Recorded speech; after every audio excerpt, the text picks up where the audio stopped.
ఈరోజు మనం జ్యోతిష శాస్త్రం, జ్ఞానం, జ్యోతిషం యొక్క అజ్ఞానం, ఈ టూ టాపిక్స్ మనకి చాలా ఇంపార్టెంట్. ఇది అంటే ఆస్ట్రలాజికల్ నాలెడ్జ్ ఎంత ఇంపార్టెంటో దానిలో ఉన్న అజ్ఞానం వైపు మనం ఏమైనా వెళ్తున్నామా, అది కూడా ఇంపార్టెంట్. ఇప్పుడు జ్యోతిషం అనగానే చాలా మంది ఏంటంటే అజ్ఞానం వైపు వెళ్తున్నారని చెప్పాలి. మనం ఇది జ్ఞానం కంటే కూడా ఇప్పుడు జనరల్గా మనకి ఏమొస్తుంది, ఇక హాస్టల్లో తీసుకున్నాడు, ఒక చార్ట్ తీసుకున్నాడు, నీకు ఇదే భావంలో ఈ గ్రహం ఉంది, నీకు అది అయిపోద్ది అంటాడు, నువ్వు ఆ రెమెడీ చేసుకో అంటాడు. అమ్మో నీకు పలానా మహాదశ వస్తుంది, ఇది అయిపోద్ది అంటాడు, ఇది ఒక రెమెడీ తీసుకోవాలంటాడు. చాలా మంది జ్యోతిష్యం ఏంటంటే ఏదో రెమెడీలు శాస్త్రం అనుకునేది ఒకటి ఉంటుంది. ఒక రకం చెప్పాలంటే అది అజ్ఞానం అని చెప్పాలి. ఇప్పుడు మన దగ్గర ఒక క్లయింట్ వచ్చాడు అనుకోండి, క్లయింట్ అడుగుతాడు, ఎందుకంటే వాళ్ళు అజ్ఞానంలో ఉంటారు కాబట్టి మనుషులు అడుగుతారు. అజ్ఞానం అంటే ఏంటి, ఇక్కడ మనకి జ్ఞానం అంటే ఏంటి. ఇప్పుడు మేము డిగ్రీలు చేసామండి, మేము ఎంఎస్సీలు చేసాం, మేము ఎంటెక్లు చేసాం, మేము పిహెచ్డీలు చేసాం, పిహెచ్డి స్కాలర్స్ ఇలాగంటుంటారు. ఇది జ్ఞానం కిందకు రాదు. జస్ట్ చదువుకున్నారు ఒక సెక్టారు, ఆ సెక్టార్లో సబ్జెక్ట్ సంపాదించుకుంటున్నారు, అది ఎలా వర్కౌట్ అయిందని భౌతిక అవసరాలకు సంబంధించిన జ్ఞానాలు. జ్ఞానం అనేది అసలు దేనికి సంబంధించిందంటే, జ్ఞానం అనేది ఆత్మకు సంబంధించిన పదానికి మనం జ్ఞానం అన్నాడు. అంటే ఈ ఆత్మకు సంబంధించిన నాలెడ్జ్ ఏదైతే ఉంటుందో దానిని జ్ఞానం అంటాం. రెండోది అజ్ఞానం అంటాం. ఆత్మకు సంబంధించినది ఏదైనా సరే అజ్ఞానం. కేవలం ఆత్మకు సంబంధించిందే జ్ఞానం. ఇలాగ జ్ఞానం అజ్ఞానం అనేది మనం టూ డిఫరెన్స్ గా మనం చూడాల్సి వస్తుంది. ఇప్పుడు రాముడు తీసుకుందాం అనుకోండి ఎగ్జాంపుల్ గా. రాముడు అనగానే రామాయణంలో మనం ఏం చేస్తాం, రాముడు తండ్రి మాట పాలించాడు, తల్లి చెప్పినా వెళ్ళిపోయాడు, అడవులకి వెళ్ళిపోయాడు. సీత బాగా బాధపడి ఉంటుంది ఆ టైంలో, ఏదేదో చెప్తుంటాం మనం. అసలు రాముడికి అసలు వేటి మీద వ్యామోహమే లేదు, వాస్తవం చెప్పాలంటే. అతను మహాజ్ఞాని, మంచి జ్యోతిషవేత్త. ఎందుకంటే మీరు రామాయణం చదువుతున్న యోగ వాసిష్టాలు కానీ జ్ఞాన వాసిష్టాలు కానీ చదువుతుంటే రాముడి నోట్లోంచి వచ్చే ప్రతి పదంలో ఆస్ట్రలాజికల్ ప్లానెట్స్ అలైన్మెంట్ సిస్టమే కనబడుతుంది మనకి. అంటే ఏ ఏ ప్లానెట్స్ ఎలాంటి వ్యామోహాల్లో తీసుకెళ్తుందో మనకి యోగ వాసిష్టాలు జ్ఞాన వాసిష్టాలు అనే గ్రంథాల్లో దొరుకుతుంది. ఎందుకంటే ఆయన ద గ్రేట్ ఆస్ట్రాలజర్. రెండోది ఆత్మను ఎలా తీసుకెళ్ళాలి, ఆత్మని ఎలాగా జీవు నుంచి విడదీసుకొని జీవ కార్యక్రమాలకు ఎలా తీసుకెళ్ళాలి, ఇదంతా రాముడికి బాగా తెలుసు. ఎందుకంటే ఈ జ్యోతిష్ శాస్త్రాన్ని చాలా సార్లు ఆయన పలుకుతూ ఉంటాడు ఆయన పదంతోనే. జ్యోతిష్యం ఏమవుతుంది, జ్యోతిష్యం యొక్క నక్షత్రాలు అంటే ఏంటి, 27 నక్షత్రాల జ్ఞానం ఏంటి అని చెప్పి రాముడి నోట్లో ఎన్నోసార్లు అవుతుంది అది. మీకు ఈ గ్రంథాలు చదివే అలవాటు ఉంటే కొద్దిగా అర్థం అవుతుంది. రెండోది ఏంటంటే మనం ఈ ఏదైతే ఉండయో వీటి వ్యామోహాల్లో పడతాం. రాముడు ఏంటంటే మనకు జరాజన్మ మృత్యువుల గురించి చెప్తాడు, బాల్యావస్థలో మానసిక స్థితులు చెప్తాడు, యవ్వనావస్థలో స్థితులు చెప్తాడు, మరణావస్థలో స్థితులు చెప్తాడు, ఆశాతృష్ణ అంటే ఏంటో చెప్తా ఉంటాడు, అహంకారాలు అంటే ఏంటో చెప్తా ఉంటాడు. ఇదంతా రాముడి జ్ఞానం. అంటే బ్రహ్మ అంటే ఏంటి, జ్ఞానం ఇక్కడ. రాముడి చేతిలో బ్రహ్మాస్త్రం అంటే రాముడి నుంచి వచ్చిన ఎలాంటి జ్ఞానం మనకు కావాలనేది ఉంటుంది. ఆ జ్ఞానంతో మనం ఏంటంటే మన జీవానికి మరణం లేకుండా చేసుకోగలగాలి. అంటే ఆత్మనే జాగ్రత్తగా విడదీయాలి అని. దీనికే మనకేంటంటే మొత్తం వేదాలు కానీ పురాణాలు కానీ శాస్త్రాలు కానీ ఇది అంతర్లీనంగా ఒకటే చెప్పింది, అన్ని కలిపి ఒక్కటే ఉంటుంది ఆన్సర్. ఆ ఒకటేంటంటే శివుడు. శివుడు అంటే ఏంటి, ఇక్కడ యోగి. యోగి అంటే ఏ వ్యక్తి అయినా సరే తను యోగ స్థితిని పొంది ఆత్మను ముందుకు తీసుకెళ్లాలంటే అతను యోగిగా మారాలి. మన మనసుకి చెప్తున్నాడు ఎవరో శ్రీకృష్ణుడు, అర్జున నువ్వు యోగివి కమ్ము అని. ఇక్కడ అర్జునుడు అంటే మనస్సు అని, శ్రీకృష్ణుడు అంటే గురువు అని. అంటే నువ్వు శివుళ్ళ మారు అని, ధ్యానం చెయ్యి అని. ఎందుకంటే రాముడైనా సరే ధ్యానంలోకి వెళ్ళాలంటే అతను యోగి, అతను ఒక శివుడే. శ్రీకృష్ణుడైనా ధ్యానంలోకి వెళ్ళాలంటే అతను యోగి. యోగి తత్వమే శివుడు. జ్యోతిష్యాన్ని మనం ఎలా చెప్పుకుంటాం మనం, మనకు ఒకళ్ళు అడుగుతారు, వాళ్ళు ఏం అడుగుతారు చెప్పండి, వ్యామోహాలకి కనెక్ట్ అయిపోయి ఉంటారు, మానసిక వ్యామోహాలకి కనెక్ట్ అయిపోతారు. కరెక్ట్ అయిపోయి దానికి సంబంధించిన ప్రశ్నలు వేస్తారు, మనం దానికి సంబంధించిన ఆన్సర్లు చెప్తాం. వాస్తవంగా మనం చెప్పాలి, జ్యోతిష్యం జ్యోతిష్యంలో జ్ఞానం అంటే ఏంటి? ఇప్పుడు జ్యోతిష్యంలో జ్ఞానం చెప్పుకునే బదులు జ్యోతిష్యంలో అజ్ఞానం గురించి మాట్లాడదు. జ్యోతిష్యంలో అజ్ఞానం అనగానే, బాబు నీకు పలానా మహాదశ వస్తుంది, పలానా శని వస్తున్నాడు, నీకు ఇది అయిపోతుంది, నీకు పలానా ఏళ్ళనాటి శని వస్తున్నాడు, నీకు అట్లా జరిగే అవకాశం ఉంది, ఈ పూజలు చేసుకో ఆ పూజలు చేసుకో అని చెప్తుంటాం. లేకపోతే గురు మహాదశ వస్తుంది, సూపర్ ఉంటుంది అంటాడు, లేదా శుక్ర మహాదశ అద్భుతం అంటారు. ఎందుకంటే జనరల్గా చెప్పేది ఇది. ఎందుకంటే ఈ అద్భుతం ఎంతవరకు ఉంటుంది? అద్భుతం గురు మహాదశ వచ్చింది ఏమొచ్చింది అద్భుతం, శుక్ర మహాదశ వచ్చింది ఏమొచ్చింది, మహా అయితే 2 కార్లు వస్తాయి, 2 కార్లు వస్తాయి, లేదా 2 3 పార్టీలకు వెళ్తుంటాడు, అంతకుమించి ఏముంది? ఇంతకుమించి ఏముంది? రాముడు ఏం చెప్పాడు? ఈ శరీరం గురించి, మరణం గురించి, చిల్లుకొండలో నీళ్లు లాంటి వాళ్ళం మనం అని. రోజు రోజుగా తరిగిపోతా ఉంటుంది. మనం వయసు పెరుగుతుందని ఆనందపడుతున్నావా, ఆయుష్ తగ్గిపోతుందని బాధపడతాం. ముసలాళ్ళం అయిన తర్వాత చూసుకుందాంలే, రామాయణాలు భగవద్గీత ఇప్పుడు కాదు చదివేది, ముసలాళ్ళు అయిన తర్వాత. రామాయణమా? ముసలాళ్ళు అయిన తర్వాత. బాల్యంలో ఏమైనా సుఖాలు ఉండే? అన్ని కష్టాలేగా. యవనంలో ఏమైనా సుఖపడుతున్నాడా? యవనంలో ఏం పడుతున్నాడు? తన శరీరం అందం చూసుకుంటున్నాడు, అర్థమైందా? ఎవరిని అమ్మాయి కనబడ్డానుకో ఎలా ప్రపోజ్ చేద్దామని తపన పడుతుంటాడు. అంటే ఒక సౌఖ్యం వైపు యవ్వనం వెళ్ళిపోతుంది. ఆ తర్వాత వృద్ధాప్యం వస్తుంది. వృద్ధాప్యం వచ్చిన కాడి నుంచి ఏముంటే బాధలు? ఇలాగ మళ్ళీ ఆత్మ విచ్ఛిన్నం అయిపోతుంది. మళ్ళీ ఇంకొక శరీరం కోసం, ఇంకో జీవి కోసం తిరుగుతూ ఉండాలి. మనం జ్యోతిష్యంలో ఏం చెప్పుకుంటాం? నీకు ఈ దశ బాగుంటుంది, పని పలానా దశ వచ్చింది, నీకు ఆ టైంలో ఉద్యోగం వచ్చింది, నువ్వు బాగా సంపాదిస్తావు, నీ పేరు ప్రఖ్యాతులు వస్తాయి, నీకు కీర్తి ప్రతిష్టలు వస్తాయి, ఇవి చెప్పుకుంటాం. లేదు, నీకు పలానా దశ వస్తుంది, పలానా ఉంగరం పెట్టుకో, నీకు అద్భుతంగా ఉంటుంది అంటాం. అద్భుతం ఎక్కడ అద్భుతం? దేనికి అద్భుతం? ఇది అజ్ఞానం కాదు. అంటే జ్యోతిషం యొక్క అజ్ఞానం ఏంటంటే, జ్యోతిషంలో ఉన్న అతిపెద్ద అజ్ఞానం ఇదే. మా అబ్బాయికి విడాకులు అవ్వట్లేదండి, ఎప్పుడు అవుతాయండి? పలానా దశ వచ్చినప్పుడు ఇడుకో. మా అబ్బాయి పెళ్ళి అవ్వట్లేదండి అంటే, పలానా టైంలో అయిద్దిలేము. పిల్లలు ఎప్పుడు పుడతారండి నాకు? పిల్లలు ఎప్పుడు పుడతారు? పలానా దశ అంతర్దశలు వచ్చినాయి, పంచమ భావంలో పలానా గ్రహాలు వస్తున్నాయి, లేకపోతే పంచమ భావానికి ఆరగలాలు కొన్ని గ్రహాలు ఇస్తున్నాయి, ఈ పిల్లలు పుడతారు. అలా కష్టాలు వచ్చినాయి అంటారు. కష్టాలు ఎందుకు వచ్చినాయి? కష్టాలు ఎందుకు వస్తాయి అసలు మనకి? కష్టాలు ఉంటాయి కదా, ఎప్పుడు ఉంటాయి. ఎవరికి ఉంటాయి కష్టాలు? జ్యోతిష్యం మనకు దానికోసమా? లేదు కదా. ఒరిజినల్ జ్యోతిష్యం అది కాదు. నేను ఇల్లు ఎప్పుడు కట్టుకుంటాను, నాకు గృహయోగం ఎప్పుడు ఉంది, దానికా జ్యోతిష్యం? కాదు కదా. ఇది అజ్ఞానం. జ్యోతిష్యంలో అజ్ఞానం ఏంటంటే ఇదే. అర్థం? అతిపెద్ద అజ్ఞానం ఇది జ్యోతిష్యం. ఎందుకంటే జ్యోతిష్యం మనకి ఎందుకు ఇచ్చారు మహర్షులు? పార్వతీదేవి చెప్పింది మనకి, వ్యాసాదర్శికి చెప్పిన జరగదు, శాపం ఉంది నాది అని. దాన్ని డీకోడ్ చేయాలి, ఆమె ఎందుకు అలాగంది అని. జ్యోతిషం అనగానే జ్యోతి, వెలుగు. వెలుగులో మనం ఏం చూడాలి? జ్ఞానం అంటే ఏంటి ఇక్కడ? వెలుగు.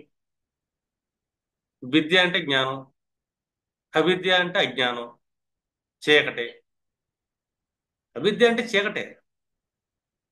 చీకటికి ఆధిపత్యం ఎవరు తీసుకుంటారు? శనిగ్రహం తీసుకుంటారు.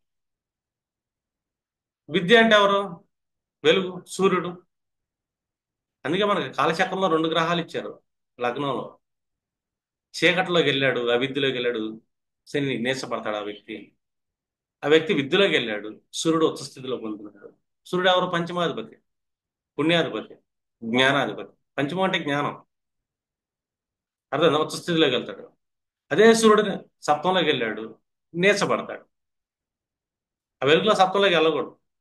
అదే సప్తంలో శని వెళ్ళాడు, ఉచ్చ స్థితి పొందుతాడు. శని ఉచ్చ స్థితి, సూర్యుడికి అది నీచ స్థితి.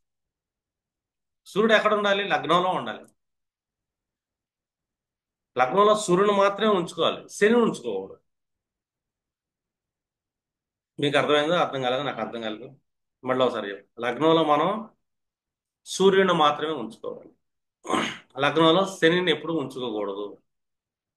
సూర్యుడు ఎవరు? కాలచక్రంలో తీసుకుంటే పంచమ భావానికి ఆధిపత్యం తీసుకున్నాడు. సూర్యుడిని లగ్నంలో ఉంచాలి, ఇంకెక్కడ ఉంచకూడదు. పంచమం అంటే జ్ఞానం అని. ఎలాంటి జ్ఞానం కావాలి మనకు? సూర్యుడికి ఏ కారకత్వం ఇచ్చారు? ఆత్మ కారకత్వం ఇచ్చారు. మనకు కావలసిన జ్ఞానం ఆత్మ జ్ఞానం వైపు మనం ప్రయాణం చేయాలి. ఆత్మజ్ఞానం వైపు ప్రయాణం చేయాలి. సూర్యుని మాత్రం పట్టుకున్నాం అనుకో, చీకటి ఉండదు కదా మనకి. మనం సూర్యుని వదిలేసాం, ఆత్మజ్ఞానాన్ని మనం వదిలేసాం. అంటే సూర్యుడు వెళ్ళిపోతే మిగిలేదు మన చీకటే కదా. అంటే జ్యోతిషాన్ని మీరు దర్శించండి అంటా నేను. చదవమాకండి, దర్శించండి. ఎందుకంటే పరాశర మహర్షి ఏ ఏ గ్రహాలకి ఎక్కడ ఉచ్చ స్థితిలో పెట్టాడు, ఎక్కడ నీచ స్థితిలో పెట్టాడు. లగ్నంలో రెండే రెండు గ్రహాలను ఎందుకు తీసుకున్నాడు కాలచక్రంలో? లగ్నం అంటే ఏంటి? ఇది నేను అనేది మొత్తం ఇది లగ్నం. ఈ శరీరం ఒక లగ్నం, తనువు అని స్పష్టంగా చెప్పాడు. టోటల్ బాడీ, తనువు యొక్క భావం టోటల్ బాడీ. సూర్యుడు ఉచ్చ స్థితిలో ఉండాలి అంటే అక్కడ ఉండాల్సింది ఆత్మ మాత్రమే, ఆత్మ జ్ఞానం మాత్రమే ఉండాలి. దానికోసమే కష్టపడాలి అని. మనం ఏం చేస్తున్నాం అంటే సూర్యుడిని మడతేసి పక్కన పెడతాం, శనిని పట్టుకుని వెళ్ళడం. సూర్యుడికి ఇచ్చింది ఒకటే ఒక తత్వం, ఒకే ఒక తత్వం ఇచ్చాడు. ఏ తత్వం ఇచ్చాడు? పంచమ తత్వం ఇచ్చాడు.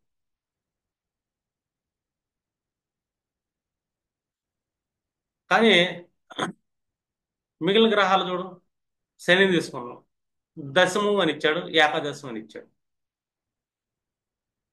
అంటే ఒక కామ త్రికోణంలో హైయెస్ట్ కామ త్రికోణం 3 7 11లో 11th హౌస్ శనికి త్రికోణ స్థితి ఇచ్చాడు. ఒక పీడాకారకుడికి, ఒక అజ్ఞానానికి, కామ త్రికోణానికి ఆధిపత్యం ఇచ్చాడు. అంటే ఏంటి ఇక్కడ మనం ఏం గమనించాలి? ఏ మనిషి అయితే కోరికలు వెంటపడుతున్నాడు, కామం వెంటపడుతున్నాడు, అతను అజ్ఞాని అని. నేను పెద్ద ఐఏఎస్ ఆఫీసర్ ఉన్న వాళ్ళని బాగా చదువుతుంటాడు, నేను పెద్ద సైంటిస్ట్ నా వాళ్ళని చదువుతూ ఉంటాను, లేదా నేను పెద్ద పండితం చదవచ్చు. పెద్ద పెద్ద కావాలి అనుకుంటారు, అహంకారం, నాకు గ్రేట్నెస్ కావాలి, నేను ఒక అధికారిని కావాలి. మీరు చూడండి, ఎప్పుడైనా లగ్న శ్రేణులు చూశారనుకోండి, మంచి స్టేటస్లో ఉంటారు వాళ్ళు. మంచి మంచి ఆఫీసర్లు ఉంటారు, ఐఏఎస్ ఆఫీసర్లు ఉంటారు. లగ్న శని 11th లార్డ్ అంటే ఏంటి? డిజైర్ ఎక్కువగా ఉంది. కానీ లగ్నంలో కూర్చున్నాడు కదా. మనకేం చెప్పారు? శనికి ఏమి ఇచ్చాము మనం? అవిద్య అని ఇచ్చాం, అంటే అజ్ఞానం అని. అదేంటండి, మీరు బాగా ఇతను పెద్ద ఆఫీసర్ అయ్యాడు, చాలా డిగ్రీలు చేశాడు, చాలా కాంపిటేటివ్ ఎగ్జామ్స్ క్లియర్ చేస్తేనే జాబ్ వచ్చింది, అతను చాలా జ్ఞానం అనకూడదు. జ్ఞానం అనేది నీ ఆత్మని ఎలా తీసుకెళ్ళావు, ఆత్మజ్ఞానం ఎంత సంపాదించావు, దానికోసం ఎంత ప్రయారిటీ చేస్తున్నావు అన్నది జ్ఞానం. అర్థమైందా? భౌతికమైన కామం కోసం, భౌతిక అధికారం కోసం పాకులాడేది అజ్ఞానం. 11th lord, 11th లార్డ్ని లగ్నాల నేసపడ్డాడు. సప్తమంలో చాలా ఉచ్చ స్థితి పొందుతాడు. నాకు సంసారం కావాలి, నాకు రిలేషన్స్ కావాలి, నాకు పెళ్లి కావాలి, ఈ పెళ్లి పోతే ఇంకో పెళ్లి కావాలి, మళ్ళీ పెళ్లి కావాలి. అంటే భోగం సప్తం భావన. ఈ భోగం కోసం కోరికలు, డిజైర్స్ బాగా పెంచేది శని. మళ్ళీ ఇక్కడ అజ్ఞానం, చీకటి. అక్కడ వెళ్ళాడు అనుకో, సూర్యుడు నేర్చపడతాడు. నువ్వు భోగం వైపు వెళ్తే అక్కడ నేనేం చేయలేను, ఆత్మ జ్ఞానం ఉండదు, నా ఆత్మ జ్ఞానం మొత్తం నేచలోకి వెళ్ళిపోతాను, నువ్వు ఈ జన్మకు కాదు, ఈసారి జన్మలో ఆత్మజ్ఞానం సంపాదిస్తే ఈసారి నీకు సపోర్ట్ ఇస్తానంటాడు. ఇక్కడ సూర్యుడు అనగానే మనం ఏం తీసుకుంటాం? సూర్యుడు అనగానే ఒక వంశం తీసుకుంటాం. సూర్యవంశంలో వచ్చిన వాళ్ళు ఎవరు? ఏ దేవుడు వచ్చాడు సూర్యవంశంలో? మీకు అందరూ తెలిసే ఉంటారు. జ్ఞానం అది. సూర్యవంశంలో, సూర్యుడికి వంశంలో ఒక పుత్రుడు వచ్చినాడు. ఏ జ్ఞానం కావాలి మనకి? వాళ్ళ జ్ఞానం కావాలి, ఆ దేవుడి యొక్క జ్ఞానం కావాలి. ఎందుకంటే అజ్ఞాని జ్యోతిషం, ఇదే జ్యోతిషంలో జ్ఞానం ఉంది. మనం జ్యోతిషంలో అజ్ఞానాన్ని పట్టుకుని పాకులాడుతున్నాం. నాకు ఏ యోగాలు ఉంటాయి? ఉంటాయి. అసలు జ్యోతిషానికి దర్శనం చేయ అంట నేను. మన దగ్గరకు ఒక క్లయింట్ వచ్చాడు అనుకో, క్లయింట్ రాగానే వాళ్ళ చార్ట్ చూస్తాం. ఈ చార్ట్ చూసిన తర్వాత ఆరుడు లగ్నాలు చూస్తాం, ఆరుడు పదాలు చూస్తాం. ఆరుడు అనగానే మనస్సు, వ్యామోహాలు. ముందు శని ఎక్కడ ఉన్నాడో చూస్తాం. ఎందుకంటే శని కాలచక్రంలో ఫుల్ డిజైర్ హౌస్. ఇప్పుడు ఒక తులా లగ్నం తీసుకుందాం అనుకోండి, సమ్ ఎగ్జాంపుల్. తులా లగ్నంలో వీళ్ళకి డిజైర్ ఉంటుంది. భౌతికంగా చూసుకుంటే, జ్ఞానం లేకపోతే, జ్ఞానాన్ని సంపాదించబడితే ఒక తులా లగ్న జాతకుడు సుఖానికి బాగా ఎడిక్ట్ అయిపోతాడు. నాకు సొంత గృహం కావాలి, నాకు ఓన్ గృహం కావాలి అని తపన పడేవాడు తులాలగ్నం చేస్తాడు. ఫోర్త్ హౌస్ శని ఆధిపత్యం. ఫిఫ్త్ హౌస్ సంతానం. నేను పెద్ద పెద్ద డిగ్రీలు చదవాలి, నేను పెద్ద పెద్ద ఎంఎల్ చేయాలి అనుకుంటాడు వాళ్ళు. పంచమాధిపతి అయినా శని ఏమవుతున్నాడు తులాలగ్నానికి చతుర్థ పంచమాధిపతి అవుతున్నాడు. హైయెస్ట్ డిజైర్ లాంటి ఆయనే కదా. రెండు లగ్నంలో వచ్చ స్థితిని పొందుతున్నాడు. లగ్నం అంటే నేను అనే అహంకారాన్ని ఎక్కువ పెంచుకుంటాడు. అందరూ నాకే గౌరవం ఇవ్వాలి, నన్నే పొగడాలి, నన్నే పట్టుకోవాలి, నా మాటే వినాలని తపన అజ్ఞానంలో ఉన్న తులాలగ్నానికి ఉంటుంది. నాకు గుర్తింపు ఉండాలి అనుకుంటాడు. ఎందుకంటే లగ్నం వచ్చ స్థితి శని. ఎవరైనా కాలచక్రంలో డిజైర్. సప్తమానికి కూడా అతను నీచ స్థితి పొందుతాడు. అతను కూడా ఇంకా భౌతిక వాంఛల మీద ఎక్కువ కోరిక బలంగా ఉంటుంది అజ్ఞానంలో ఉన్న తులాలగ్నానికి. శని సప్తమంలో నీచ స్థితిని పొందుతాడు. పంచమంలో త్రికోణాన్ని పొందుతున్నాడు. ఎందుకు వాళ్ళు అలాగ ఉంటారు అంటే ఆ డిజైర్స్ అనేది వాళ్ళని అజ్ఞానంలో తీసుకెళ్తుంది. ఈ డిజైర్స్ వల్ల వీళ్ళు ఏమి సాధించలేదు. కంప్లీట్ జీరోలోకి వెళ్ళిపోతారు. ఇలా మీరు ఒక్కొక్క లగ్నాన్ని చూసుకుంటే శని ఏ ఏ భావాలకు ఆధిపత్యం ఉన్నాడు, వీళ్ళకి ఎక్కడ ఎక్కువ డిజైర్ ఉంది, ఏ ఏ భావాల్లో ఉచ్చ స్థితిని పొందుతున్నాడు, ఇంకా డిజైర్. ఎందుకంటే ఈ కోరికలు, ఈ భూమి మీద భౌతిక కోరికలు అనేది పీడ. శని ఇంకోటి కూడా చెప్తాడు, నేను వృద్ధుణ్ణి, నిన్ను ముసలోడదా తీసుకెళ్లి ఇట్లాగే కోరికలు చంపేస్తాను, నేను ఒక అజ్ఞానాన్ని అని. 100 డిప్లొమాలు చేయొచ్చు, 100 పీజీలు చేయొచ్చు. శని అజ్ఞానంగా తీసుకెళ్తాడు. సూర్యుడు కాదు, ఆత్మజ్ఞానం కాదు అది. అజ్ఞానంలో మనం ఏది చదివినా కూడా అది అజ్ఞానమే అది. మోక్షం రాదు. సంతానం మీద వ్యామోహం ఎక్కువ ఉంటుంది, పిచ్చి ఎక్కువ ఉంటుంది. ఎందుకంటే అజ్ఞానం. శని కరెక్ట్ అయి ఉంటాడు పంచమ భావాన్ని, దృష్టి పడి ఉంటుంది. ఇప్పుడు కాలచక్రంలో మనం తీసుకున్నాం, లగ్నంలో శని కూర్చున్నాడు, మూడో భావమే పరిగెడుతుంటాడు దృష్టి పడింది కాబట్టి. చాలా ప్రయత్నాల కోసం తపన పడుతుంటాడు, తపన పడుతుంటాడు, తపన పడుతుంటాడు. ఎందుకు మూడో భావం ఎందుకు ఎక్కువ తపన పడుతున్నాడు? థర్డ్ హౌస్ లో ఏంటి ఎఫర్ట్స్ ఎక్కువ ఎందుకు చేస్తున్నాడు? లగ్నంలో శని కదా. పదో దృష్టి దశమ భావం చేశాడు. నాకు కీర్తి కావాలి, నాకు ప్రతిష్ట కావాలి, దీనికోసం నేను ఎక్కువ కష్టపడతాను అని సప్తమ భావాన్ని చూస్తున్నాడు. నాకు భోగం కావాలి, రాజభోగాలు కావాలి, తపన పడుతుంటాడు. ఎన్ని డిగ్రీలు చేస్తుంటాడు. అధికారం కోసం పాకులు ఆడుతుంటారు ఆయన. అలాగ అజ్ఞానంతో వాళ్ళు ఏంటంటే పీడించబడతారు. ఎందుకంటే ఏది తృప్తి అవ్వదు, వాళ్ళకి ఆ సంగతి తెలియదు. తెలిసినా కూడా ఒప్పుకోరు. ఎందుకంటే 3, 7, 11 అనేది డిజైర్ హౌసెస్. ఈ 3, 7, 11 ని కంట్రోల్ చేయగలిగేది ఒకే ఒక్క ప్లానెట్ శని, హైయెస్ట్ డిజైర్ లార్డ్. త్రికోణ స్థితి శనికి ఏకాదశంలో. సప్తమంలో ఉచ్చ స్థితి. సప్తమంలో కూర్చున్నాడు శని. పదో దృష్ట్యం చతుర్థ భావం మీద వేస్తాడు, మూడో దృష్ట్యం భాగ్యం మీద వేస్తాడు. నాకు భాగ్యం కావాలి, నా పితృదేవతల భాగ్యం కావాలి, నాకు సుఖం కావాలి, నాకు ఆస్తులు కావాలి, నాకు మంచి భార్య కావాలి. సప్తదృష్టి మళ్ళీ సప్తమ భావానికి ఇస్తాడు లగ్నంలో కూర్చొని, తులా లగ్నానికి. ఎందుకంటే అతను ఆల్మోస్ట్ అన్ని కవర్ చేశాడు. 10th కవర్ చేశాడు, 11th కవర్ చేశాడు, ఫస్ట్ కవర్ చేశాడు, థర్డ్ ఫోర్త్ ని కవర్ చేశాడు, 9th కవర్ చేశాడు, 7th కవర్ చేశాడు. శని ఏంటంటే ఇక్కడ అజ్ఞానం, అవిద్య, చీకటి. డిగ్రీలు చదివిన వాళ్ళకు కడుపులో మట్టింది. మమ్మల్ని అజ్ఞానులు అంటారు ఏంటి? సారు పని పాట లేదా, ఉమ్మడికాయ కాస్త పని పాట లేదా. ఎందుకంటే శని, మనం యాస్ట్రాలజర్స్ గా మనం ఏ జ్ఞానాన్ని ఇవ్వాలి? మనం వాళ్ళకి అజ్ఞానాన్ని పంచాలా? వాళ్ళ కోరికలకి వ్యామోహాలకి ఇది చేసుకోండి అది చేసుకోండి అజ్ఞానం పంచాలా? ఎందుకంటే ఇది జ్యోతిష్యం మనకు ఒకటే చెప్తుంది. జ్యోతిష్యం ఏం చెప్పిందంటే, నువ్వు గత గత కర్మల్లో ఎక్కడెక్కడ ప్రారంధాలను తెచ్చుకున్నావు, ఆ ప్రారంధం నీకు ఎలాంటి సిచ్యువేషన్ ఇస్తుంది అని. ఇప్పుడు ఒక ప్రారంధం కూర్చున్నాడు శని, ఒక చోట కూర్చొని కొన్ని భావాలను చూస్తున్నాడు. చూస్తున్నప్పుడు ఏం చేస్తూ ఉంటాడు శని? ఇది సప్తమ భావాన్ని చూస్తున్నాడు అనుకుందాం. శని సప్తమ భావం చూస్తుంటాడు, ఇది సప్తమాధిపతిని చూస్తున్నాడు. పెళ్లి లేట్ అయిపోదు. సప్తమం అంటే ఏంటి? వివాహం కదా. లేట్ అయిపోదు.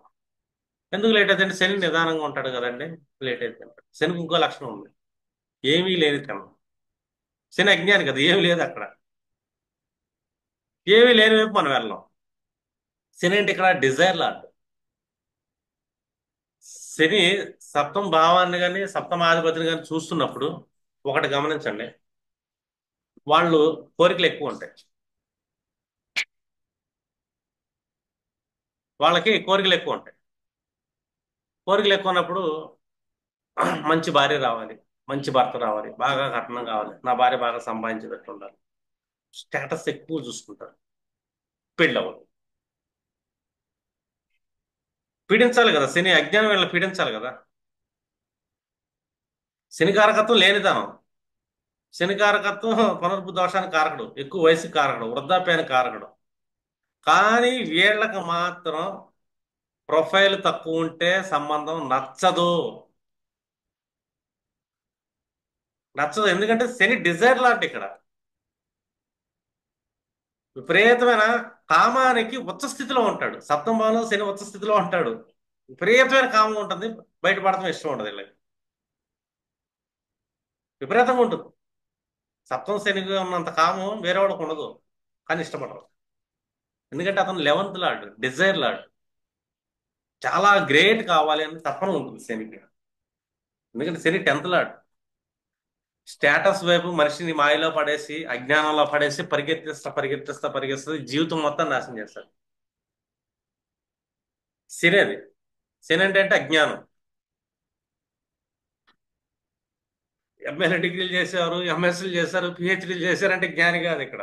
శని లగ్నంలో కూర్చుంటే పిహెచ్డీలు చేశారనుకుంటే జ్ఞానం కాదు, అజ్ఞానం. అజ్ఞానంలో నిన్ను అక్కడ కనెక్ట్ చేసేసి నిన్ను జ్ఞానం వైపు పంపిట్లా. జ్ఞానం అంటే ఏంటి? ఆత్మ సాధన. జ్ఞానానికి అధిపతి సూర్యుడు. సూర్యుడు ఆత్మకారం.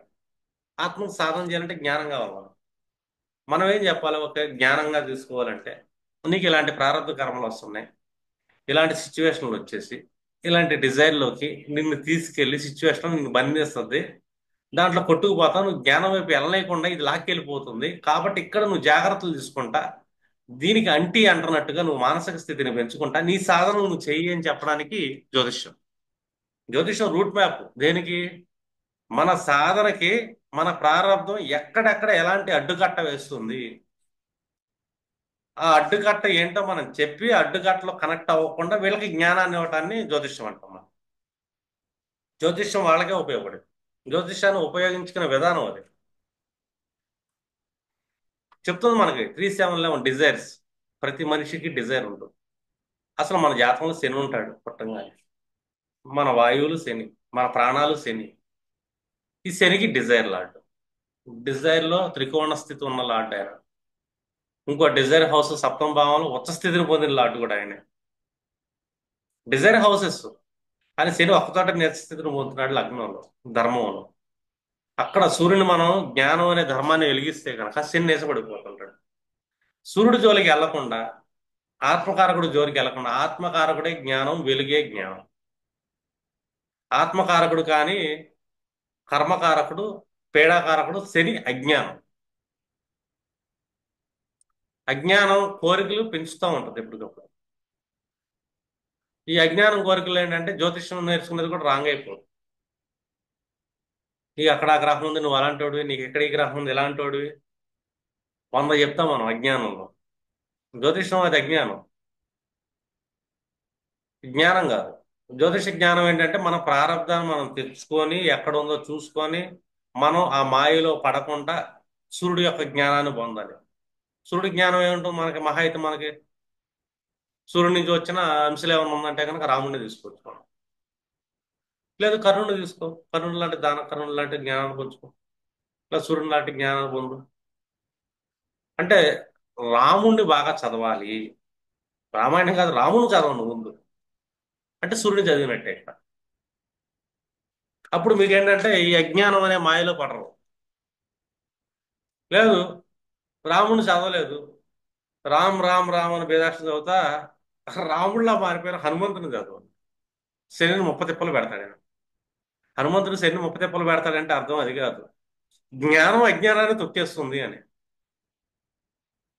అర్థమైందా? పాదాల కింద పెట్టి తొక్కేస్తుంది అజ్ఞానం అజ్ఞానాన్ని. హనుమంతుడి పాదాల కింద ఎవరు తొక్కబడుతున్నాడంటే శని, అజ్ఞానం తొక్కబడుతుంది. దేని వల్ల అంటే జ్ఞానం వల్ల. అతనికి ఎలాంటి జ్ఞానం ఉంది అతని హృదయం అంటే? రామజ్ఞానం ఉంది. హనుమంతుడు హృదయం అంటే హనుమంతుడే రాముడు. బలవంత బలం బాగా బలం కలిగిన రాముడు హనుమంతుడయ్యాడు. అతని పాదాల కింద తొక్కబడింది అజ్ఞానం, శని అని. అంతేగాని నాకు శని పట్టింది, నేను హనుమంతుడికి వెళ్ళి పూజ చేస్తే నా శని వదిలిద్ది అనుకుంటాం కాదు. జ్ఞానాన్ని పెంచుకుంటే అజ్ఞానం తొక్కబడిద్ది అని. మీరేం చేస్తారు? నీ శని పెట్టిందిగా, నువ్వు ఇన్ని మంగళవారాలు హనుమాన్ టెంపుల్కి వెళ్ళు, లేకపోతే ఇన్ని శనివారాలు హనుమాన్ టెంపుల్కి వెళ్ళి ఆగు పూజ చేయని చెప్తాం మనం. మన పెద్ద అజ్ఞానం కదా అప్పుడు. నువ్వు జ్ఞానాన్ని పెంచుకో, ఆత్మ జ్ఞానాన్ని పెంచుకో. రామనామం పట్టిస్తా నీకు ఉంటే యాక్టివేట్ అవుతుంది రామనామం వల్ల. ఆయన నిజమంతా రాము, సర్వం రాము. ఆయన గుండెలు చేస్తాడు సినిమాలలో, ఇలా గుండెలు చేస్తే రాముడు పుట్ట పెట్టినట్టు ఉండదు. ఎందుకంటే అతని హృదయంలో, తన అనాహత చక్రంలో రాముడు స్థిరపడ్డాడు. రాముడు స్థిరపడ్డాడంటే రాముడి యొక్క గుణగణాలు స్థిరపడ్డాయి. రాముడిలాగా మాట్లాడతాడు, రాముడిలాగా ఆలోచిస్తాడు, రాముడిలాగా చేస్తుంటాడు అని.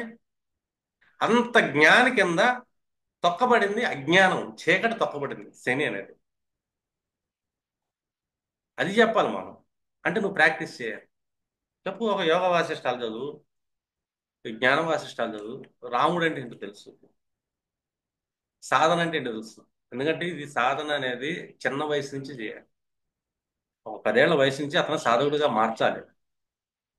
అతని జీవుణ్ణి, ఆత్మని వేరు చేసే, ముడిని వేరు చేసే ప్రక్రియలో తీసుకెళ్ళాలి. ఆ తీసుకెళ్తా ఇప్పుడు భౌతికంగా కావాలంటే అవసరాలకు ఏదో పని చేసుకోవాలి కాబట్టి జీవ పని జీవ చేస్తుంది, ఆత్మ పని ఆత్మ చేస్తుంది. కానీ మనకి జీవాత్మ రెండు ముడిపడి బొట్టి కింద కూర్చొని ఉంటుంది 2 ఏళ్ల కింద. ఎవరు నాభిరి అందడానికైనా 2 ఏళ్లు పెట్టుకుంటే దాని కింద ఉంటుంది. జీవుడు ఆత్మ బంధించబడి ముడేసి, అది పట్మనే అన్నంటే ప్రాణం పోతుంది. పట్మనే సౌండ్ ఆ హెడ్జెస్ మనిషి అనలేడు, కుక్కలంటే. అందుకే ఏడుస్తాయి. ఆటోమేటిక్గా అసలు ఎవరైనా ఎగిరిపోతారు 24 hours. కానీ ఆ ముడిని జాగ్రత్తగా తీయటం ఏదైతే ఉంటుందో దానిని మనం మణిపూరక బంధనం, రమ్మనే బీజాక్షరతో చేస్తాం, రామ్ అంటాం. రాముడు మణిపూరకని యాక్టివేట్ చేస్తాం. ఇప్పుడు నేను కొండలని యాక్టివేట్ చేస్తాను, సహస్రారాన్ని యాక్టివేట్ చేస్తాను, అనాహతాన్ని సాధించాను, కొండల శక్తి అంటే అది పిచ్చి మాటలు. నిజంగా పిచ్చి మాటలు. ఎందుకంటే మనం మూలాధారం అనేది కుజురాధిపత్యం, చంద్ర కాంబినేషన్ ఉంటుంది. మూలాధారంలో ఏముంటుంది మనకి? అజ్ఞానం ఉంటుంది, చీకటి ఉంటుంది. అక్కడ సర్పం మెలేసుకొని ఉంటుంది, కాలసర్పం అనేది. ఈ అజ్ఞానాన్ని దాటి రావాలంటే సాధన ఎక్కువ చేయాలి. ఆ తర్వాత స్వాధిష్టానానికి మనం వెళ్ళాలంటే ఇక్కడ బుధుడు ఉంటాడు. మూలాధారంలో కుజ చంద్రులు ఉంటే బుధ చంద్రులు స్వాధిష్టానంలో ఉంటారు. బుధుడు అంటే ఏంటి? బుద్ధిగ్రాహ్యం, మనోగ్రాహ్యాన్ని బుద్ధిగ్రాహ్యంగా మార్చి, బుద్ధిగ్రాహ్యం అంటే బుద్ధి ఏంటంటే మంచి గుణాలు ఏంటో చెప్తుంది. మ- మనోగ్రాహ్యం ఏంటంటే మంచి చెడు చూడదు, నాకు ఇది కావాలి అంటుంది. నాకు ఇది కావాలి అనేది మూలాధారంలో ఉంటుంది. మూలాధారంలో ఎక్కువ కోరికలు ఉంటుంది. నాకు కనబడిందల్లా కావాలంటాం. అర్థమైందా? అది ఉపయోగం ఉండదు పెద్దగా, కానీ కావాలంటాం మనం. అది మూలాధారంలో మనస్సుకి కుజుడికి కాంబినేషన్, కుజమంగళ యోగం అనుకోవచ్చు. అది దాటి స్వాధిష్టానానికి వచ్చాడు. స్వాధిష్టానం అంటే ఏంటి? నేను దాన్ని అధిష్ఠించాలి. ఎలాగ అధిష్ఠిస్తాం? బుద్ధిగ్రాహ్యంతో అధిష్ఠించాలి. మన మనస్సు బుద్ధిగ్రాహ్యంతో అధిష్ఠిస్తే మన స్వాధిష్టాన్ని సాధించగలగాలి. స్వాధిష్టానాన్ని చేరుకోగలిగాం అనుకో, మనం ఆల్మోస్ట్ ఒక లేయర్ దాటినట్టే. ఆ స్వాధిష్టానాన్ని చేరుకుంటాం ఎంతో కష్టం. ఎందుకంటే ఆ స్వాధిష్టానాన్ని చేరుకోవాలంటే మనం రాముడి జ్ఞానం బలంగా ఉండాలి. రాముడికి ఉన్న మానసిక జ్ఞానం ఏంటి? రాముడు అహంకారానికి ఏ జ్ఞానం చెప్పాడు, తృష్ణకి ఏ జ్ఞానం చెప్పాడు, మరణానికి ఏ జ్ఞానం చెప్పాడు, వృద్ధాప్యానికి ఏ జ్ఞానం చెప్పాడు, బాల్యానికి ఏ జ్ఞానం చెప్పాడు, యవ్వనానికి ఏ జ్ఞానం చెప్పాడు, కాలానికి ఏ జ్ఞానం చెప్పాడు. ఇట్లా రాముడి సర్వజ్ఞానాలు ఉంటాయి. వీటన్నిటిని తీసుకొని మన గుణగణాలు మార్చుకునేటప్పుడు అప్పుడు స్వాధిష్టానం ఒక కంట్రోల్లో వస్తుంది. ఇంకా అసలైంది ఉంది ముడి ఉపదీయటం, మనం మణిపూరక అంటాం. ఈ మణిపూరక అనగానే మనకు మహారామాయణమే కనబడుతుంది. ఎందుకంటే పరమ యోగి ఎవరిని ఉండాలంటే గనక మనకి రావణాసురుడు ఉంటాడు. ఆ మహాయోగి. శివభక్తుడు అంటే యోగి అని అర్థం ఇక్కడ. కానీ యోగి ఏం చేస్తున్నాడంటే అతనికి ఒక సోదరుడు ఉన్నాడు. అంటే తనకు ఒక గుణం తనని ఎంట పెట్టుకుని ఉండేది. ఏంటిది? అతి నిద్ర, అతి భోజనం. అది కుంభకర్ణుడు. కుంభకర్ణుని వదిలించుకోవాలి. రెండు, తన చుట్టూ పరివారం రాక్షస పరివారం, అంటే ఎన్నో అరిషడ్వర్గ గుణాలు. ఆ గుణాల్ని సంహారం చేయాలి. ఇంకొకటి తన పుత్రుడు ఇంద్రజిత్. మాయ. ఈ మాయా శక్తిని కూడా తను వదిలించుకోవాలి. మూడు శక్తుల్ని సంహారం చేస్తే తన యొక్క అమృత బాండం రావణాసుడి బొడ్డు కింద 2 ఏళ్ల కింద ఉంటుంది. అమృత బాండం అంటాం మామూలుగా చెప్పుకుంటే. అక్కడ రాముడు తన బ్రహ్మాస్త్రం ఇస్తే రావణాసుడు చచ్చిపోయాడు. ఇది కథ కాదు. రామనామంతో ఫస్ట్ రాముడు ఏం చేశాడు? తన అతి నిద్ర అనే రామ జ్ఞానంతో అతి నిద్రను చంపేశాడు కుంభకర్ణుడు. ఇంద్రజిత్తుని చంపేస్తాడు. తన అసురుగణాన్ని చంపేస్తుంటాడు. దేంతో చంపుతున్నాడంటే రాముడి యొక్క జ్ఞానంతో చంపుతున్నాడు. రాముడికున్న బ్రహ్మజ్ఞానంతో ఎక్కడ మణిపూరక బంధనాన్ని విచ్ఛేదనం చేయించగలిగాడు. ముడి విడదీగాడు. ఎలా విడదీశాడు అంటే ఇంకో సోదరుడు విభీషణుడు ఉంటాడు. అంటే ఏంటంటే మూడో భావాన్ని మనం ఇక్కడ గురువాక్యము అని చెప్తాం మనం. గురువు నుంచి పొందే ఉపదేశం అనేది మూడో భావానికి సంబంధించి. ఆ మూడో భావం కనిష్ట సోదరు వరకు. ఇక్కడ గురువు నుంచి ఏ ఉపదేశాన్ని పొందాడు?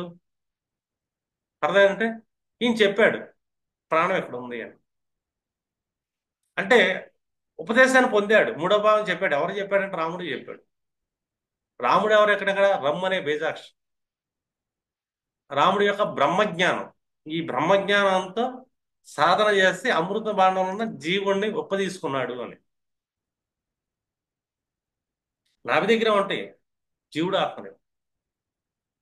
ఇక అక్కడ దాకా ఎందుకు? హిరణ్యకశిపుడు చంపేది కూడా నరసింహుడు ఆ బొడ్డి దగ్గరే చూస్తాడు. అక్కడ ఉన్న మణిపుర బంధనాన్ని జీవుడిని ఆత్మను విడదీస్తున్నారు. అర్థమైందా? ఈ శ్రీకృష్ణుడు ఏమైనా కూడా అంతే. ఇక్కడ మనకి సనకాది మహర్షులు విష్ణులోకానికి వెళ్తే జై బీజులు అడ్డపడ్డారు కదా. అంటే ఇతను మనస్సు, చిత్తము, ఆ చిత్తం నుంచి పుట్టిన కర్మ, ఆ కర్మ యొక్క ఫలితం. ఈ 4 స్టేజెస్ మనం సనకాది మహర్షులు అంటాం. ఈ 4 స్టేజెస్ లో ఉన్నోళ్ళు ఈ లోకంలోకి విష్ణు లోకంలోకి వెళ్తే జై విజులనే అడ్డం పడ్డారు. ద్వారపాలకులు. ద్వారపాలకులు అంటే అక్కడ ఉండేవాళ్ళు కాదు. వీళ్ళ మనసుల్లో ఉన్న అహంకారాలు.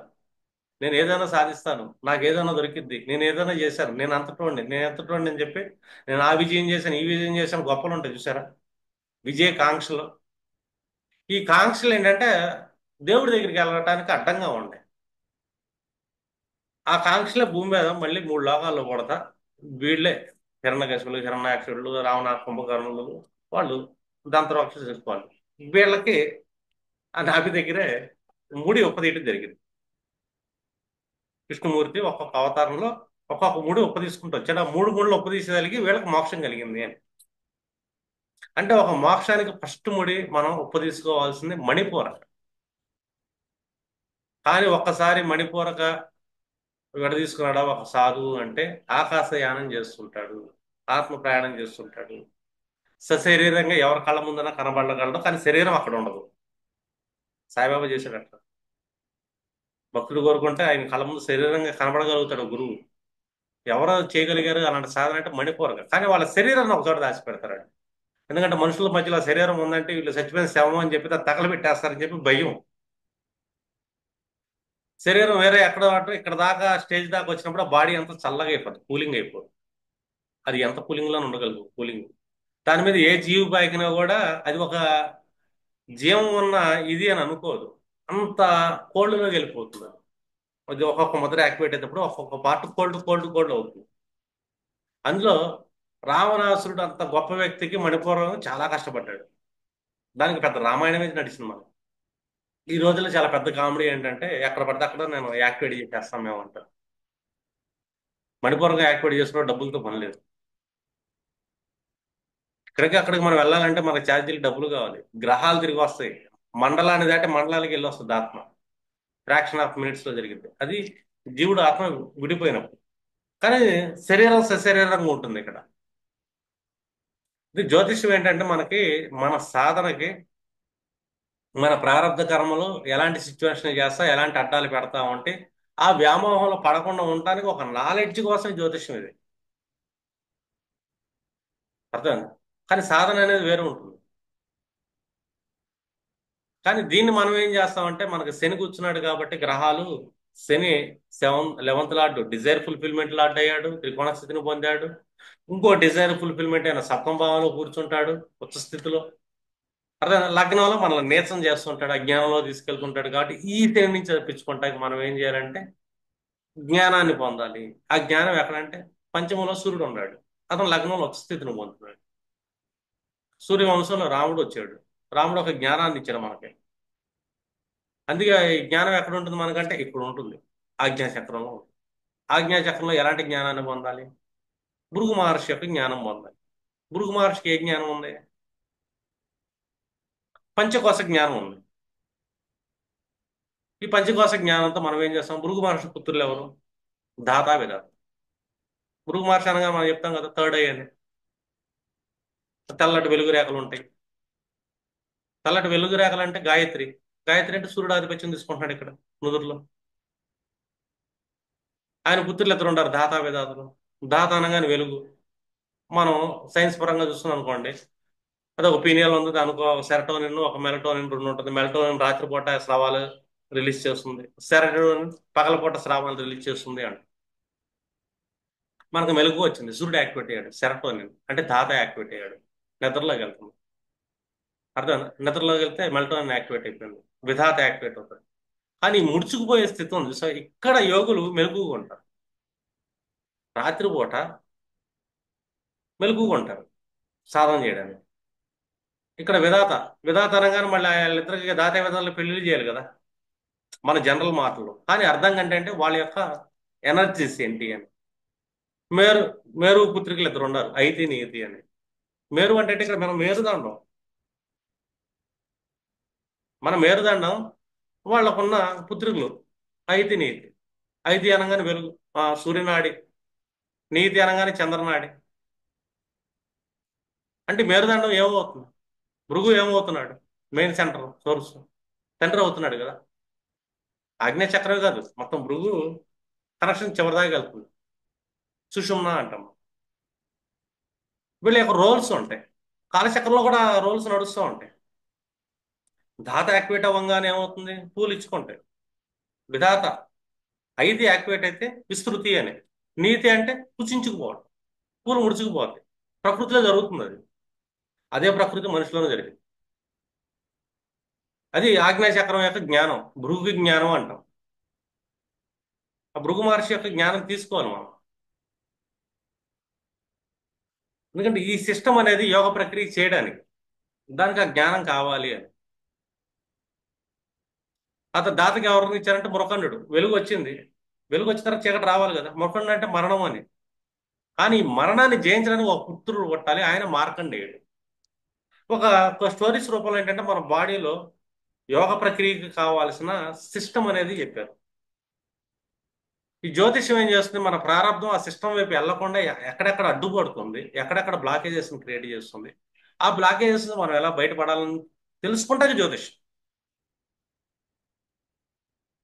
అర్థం. జ్యోతిష్యం అంటే ఇంక వేరే ఏదో కాదు, అజ్ఞానం వైపు తీసుకెళ్లే జ్యోతిష్యం కాదు. జ్యోతిష్యం జ్ఞానం, పేరులోనే ఉంది జ్ఞానం అని. మనం అజ్ఞానంలో ఉండి నీకు అక్కడ ఉంటే ఆ గ్రహం ఎక్కడైంది, ఇక్కడ ఉంటే ఈ గ్రహం ఎక్కడైంది అని చెప్పి అజ్ఞానంలో మనం చెప్పుకుంటాం, రెమెడీలు చేసుకుంటూ ఉంటాం. నాకు ఇల్లు కావాలి, నాకు పెళ్ళం కావాలి, నా పిల్లలు కావాలి. కాదు, ఏ ఏ సెక్టారు, ఏ ఏ డిజైర్స్ నిన్ను యోగం వైపు వెళ్లకుండా అడ్డంగిస్తుంది, ఆ అడ్డాలని మనం ఎలాగ బయటపడాలి అన్నది జ్యోతిషం. ఎందుకంటే వాటికి వెళ్తే పీడ వస్తుంది, ఒక్కొక్క డిజైర్, ప్రతి డిజైర్ పీడనే ఇస్తుంది, ఖచ్చితంగా పీడిస్తుంది. ఎందుకంటే పీడించేవాడు శని. Desire fulfilment 11th house lord ఆయన. అందుకే మనకి ఏం చెప్పాడు పరాశర మహర్షి? త్రిషడాయ భావాలు మంచివి కాదు అని. త్రిషడాయలు 3, 6, 11 మంచి భావాలు ఏం కాదు. త్రికాలు మంచివి కాదు. అర్థమైందా? మారక స్థానాలు ద్వితీయం సప్తం.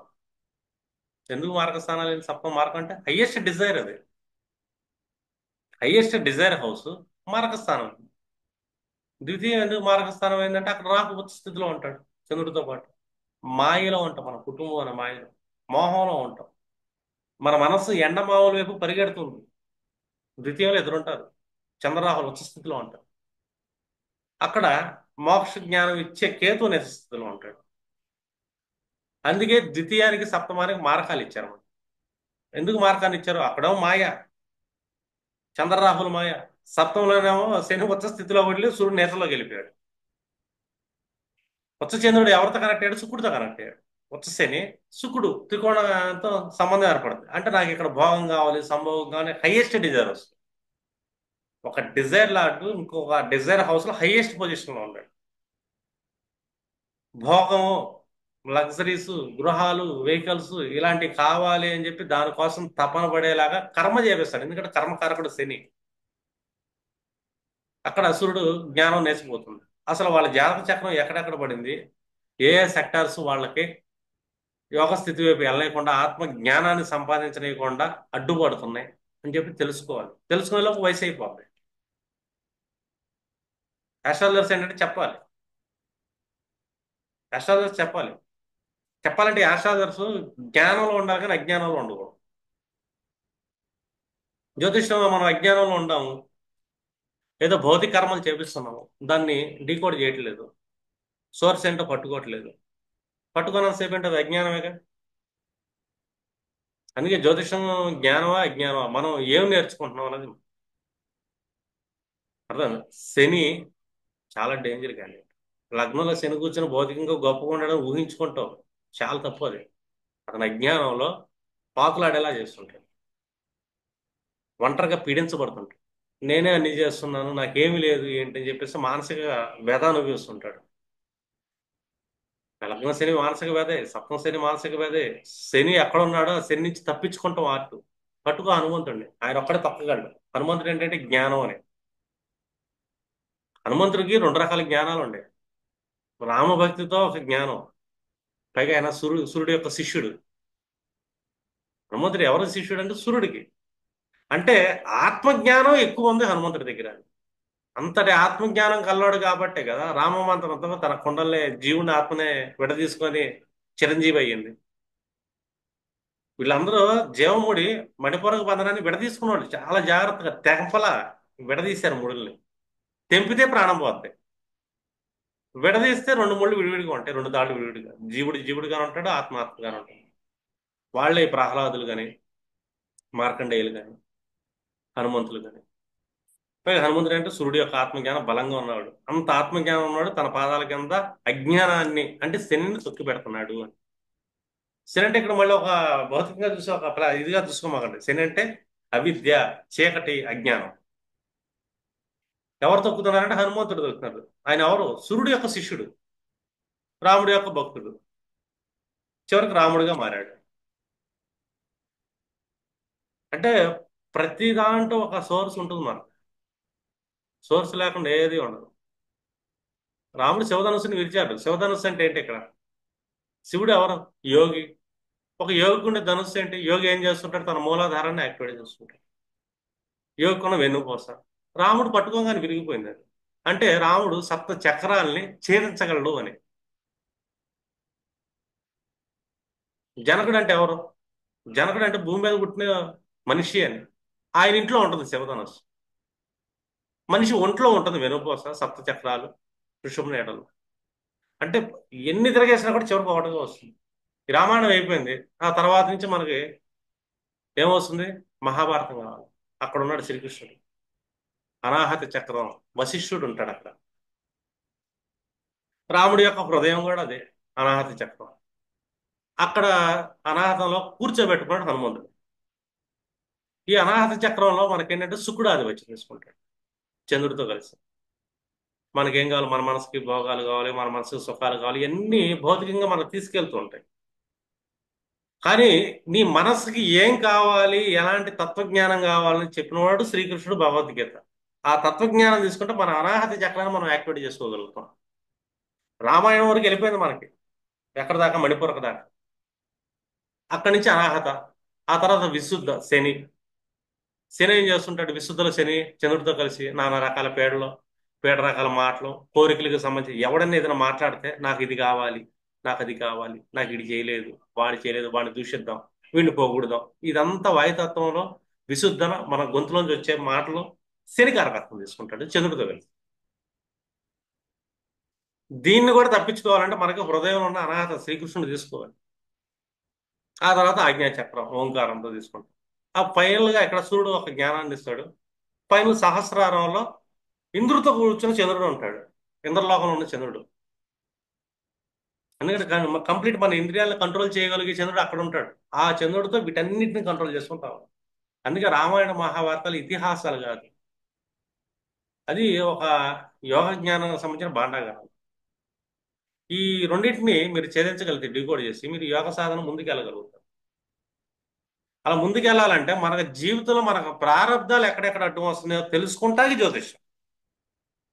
దీన్ని మన జ్యోతిష జ్ఞానం అంట. ఇది కూడా తెలియాలి మనం. ఎందుకంటే మనకు సిచ్యువేషన్ వస్తుంది ముందే తెలిసినప్పుడు మనం ప్రిపేర్ అయ్యి ఉంటాం దీనికి ఎలా ఉండాలి ఏంటి అని.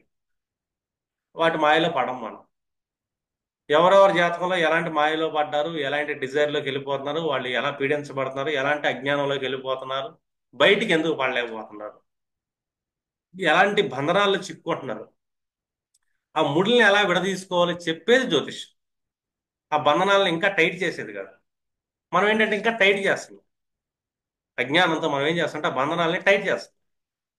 రెమెడీలెస్. అర్థం.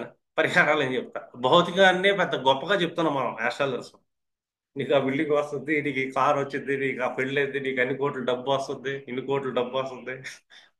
నాకు లక్ ఎప్పుడు వస్తుందండి, నేను ఏ షేర్ మార్కెట్లో కొనాలి, ఏ రోజు కొనాలి, నేను ఏ రాయి పెట్టుకుంటే నాకు బాగా కలిసి వచ్చింది. జ్ఞానం ఇది జ్ఞానం కాదు అజ్ఞానం అంటాం. భౌతిక వాంఛలు భౌతిక విషయాలు పాకులాడటం అంతగా అజ్ఞానం. అర్థమైంది. ఆత్మజ్ఞానం కాదు. కానీ ఆత్మజ్ఞానానికి వెళ్తున్నప్పుడు మన ప్రారంభ కర్మలో ఎక్కడెక్కడ మనల్ని బంధనం చేస్తున్నాయి